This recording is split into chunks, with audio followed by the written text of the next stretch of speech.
How to change date format in Excel. Different cultures have different rules. One of the rules concerns the format of how we enter dates.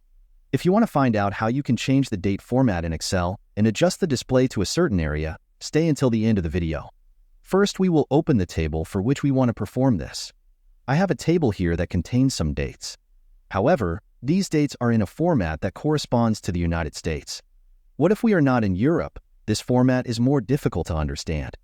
Let's customize it. First, mark all the dates for which you want to change the format. After that, right-click to open a list of options.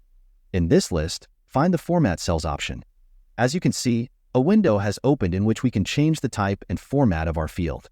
Since date is already selected as an option on the left side, we will not change anything there. On the right side, you can see the types of formats that are offered. However, if we look at the option below, we will see that we can select our region. I will choose UK because it is the European date format. I will also choose one of the formats that I like the most. Now I will confirm everything by clicking on the OK button. And that is that. In this way, we can change the format of our date in a fast and efficient way. That's all for this video. If you found this tutorial helpful, don't forget to give it a thumbs up, subscribe for more office tips, and hit that notification bell so you never miss an update from us. Thanks for watching, and I'll see you in the next one.